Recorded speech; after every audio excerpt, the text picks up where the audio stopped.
Hi everyone, welcome back to another video where we cover important topics from prelims and mains perspective in 10 minutes. And in this, I will be covering multi-dimensional view of a particular topic and sharing my insights and telling you it in a story format. Okay? So we are going to read the second chapter, that is approaches to the history of modern India. So जब हम sources की बात कर रहे थे उसमें हमने हल्का सा approaches की बात भी करी थी कि हर बंदे का देखने का जो नजरिया होता है वो अलग होता है। तो ये क्यों जरूरी है कि हर बंदे के नजरिए से हिस्ट्री को देखा जाए, क्योंकि history is not a single event that happened in 1 year और 10 year. It's a multiple events and interpreted from multiple point of view. That is how history is construct. तो हम बिलीफ सिस्टम को पोक करते हैं कि किसी हिस्टोरियन ने हिस्ट्री के किसी इवेंट को किस तरीके से देखा. इट डिपेंड्स ऑन कि उसका बिलीफ सिस्टम क्या है. ठीक है, अब जैसे देखो हमारे लिए टेररिज्म एक गलत चीज है, right. It is a heinous crime, but the people who are doing it they take it as a pride.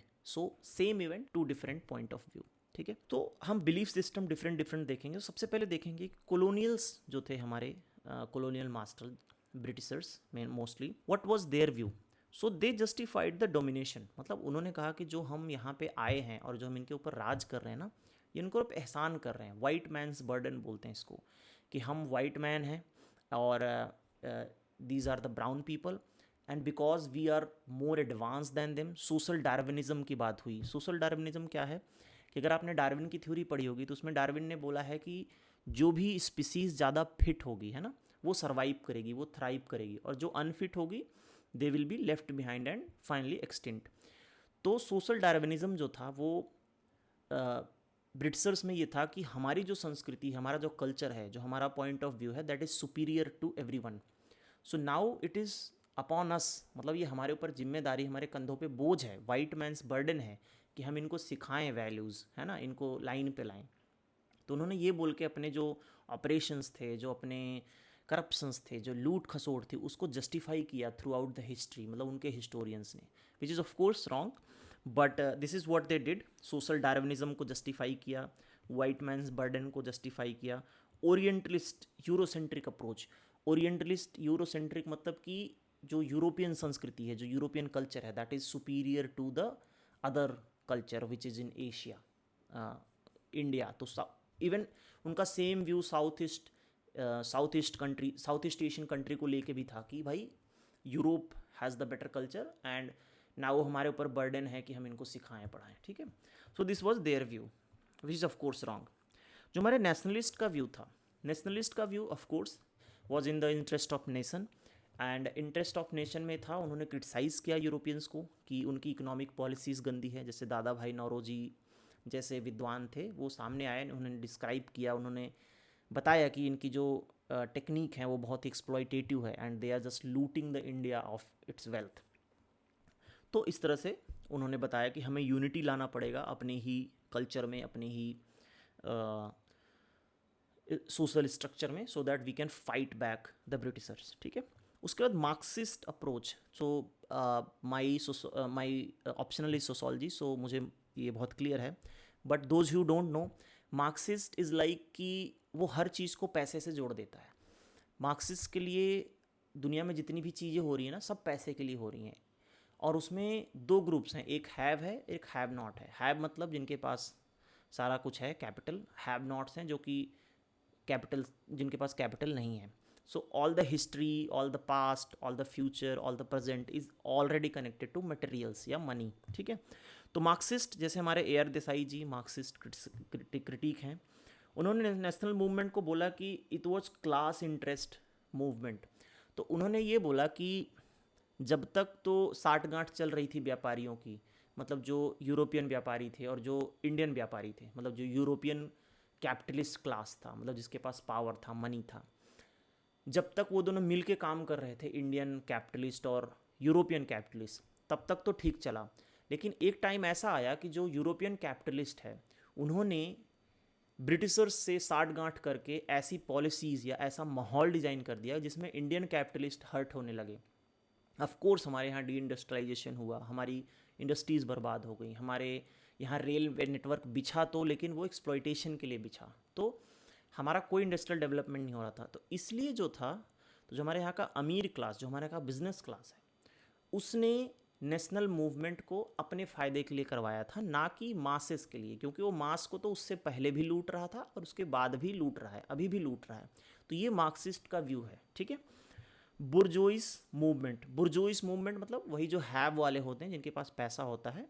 तो ये इनका मतलब मार्क्सिस्ट का वोकेबुलरी है, बुर्जोइस और प्रोलेटेरिएट। प्रोलेटेरिएट मतलब जो गरीब किस्म के लोग हैं, बुर्जोइस मतलब जो अमीर किस्म के लोग हैं। तो national movement was not for the emancipation of normal जनता, it was only for the profit of bourgeois, है ना, जो कि कैपिटलिस्ट क्लास है। सो इनर कॉन्ट्राडिक्शंस जो हमारे सोसाइटी में अंदर थे, जो अमीर गरीब के बीच में डिफरेंस था, जो जाति पात का डिफरेंस था, वो सब इग्नोर किया गया और नेशनलिस्ट ने इसको पूरा नेशनल मूवमेंट घोषित कर दिया, जो कि नहीं सही था, ठीक है। चलो, तो उसके बाद सब अल्टर्न अप्रोच। सब अल्टर्न अप्रोच क्या होता है कि जैसे अगर आपके गांव में कोई कांड हुआ तो पुलिस आएगी, पहले प्रधान से पूछेगी भैया बताओ क्या हुआ था। तो प्रधान तो of course is a elite man, but उस गांव में एक वॉइसलेस पर्सन भी हो सकता है, कोई शेड्यूल कास्ट का बंदा हो सकता है, कोई ट्राइब हो सकती है, कोई एक वुमेन हो सकती है जिसको बोलने का ही हक नहीं है। तो उसके पर्सपेक्टिव से तो उस इवेंट को कभी एनालाइज ही नहीं किया गया। तो उस तरह के जो हमारे थिंकर्स थे, जैसे रंजीत गुहा जी ने, इन्होंने इस चीज़ की बात उठाई कि भैया जो इंटायर हिस्ट्री आपने लिखी है, this is not from the common man's perspective, ये तो एलिट व्यू है। क्योंकि उस समय जो पढ़ने लिखने वाले लोग थे वो ऐसे अमीर तबके के लोग थे, बिजनेस क्लास के लोग थे, ऐसे बड़ी जाति से आते थे। तो जो लोअर कास्ट और जो लोअर क्लास, जो पुअर पीपल हैं, जो पेजेंट्स थे, उनका व्यू तो हिस्ट्री में कैप्चर ही नहीं हुआ कहीं। So we need to look for that as well, ठीक है। तो उन्होंने ये बताया कि entire history has elite bias and missing people's voice.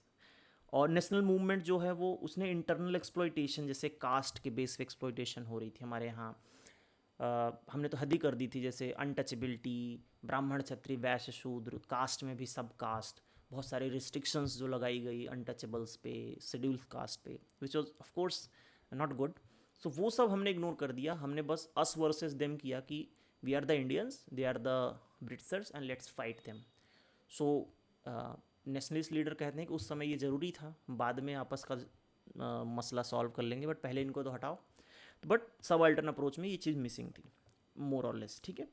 Power struggle of elites ignoring the ground reality, वही मतलब कि एक एलीट इंडिया का, दूसरा एलीट ब्रिटिश का, वही आपस में फाइट कर रहे हैं और बाकी जो नॉर्मल जनता है वो ऐसे ही मार खा रही है, पिट रही है, ठीक है। उसके बाद कम्युनिस्ट अप्रोच आया। कम्युनिस्ट ने बोला कि भैया देखो पूरी हिस्ट्री जो है वो हिंदू मुस्लिम और एक कम्युनिटी अगेंस्ट दूसरी कम्युनिटी रही है।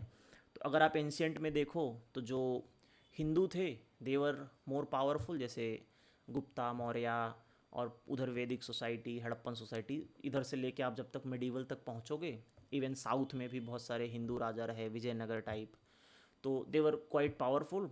तो एंशियंट में जो था हिंदू का बोलबाला था। फिर जब मिडीवल आया, सल्तनत पीरियड, फिर मुग़ल राज आया, तो उसमें मुस्लिम का बोलबाला रहा।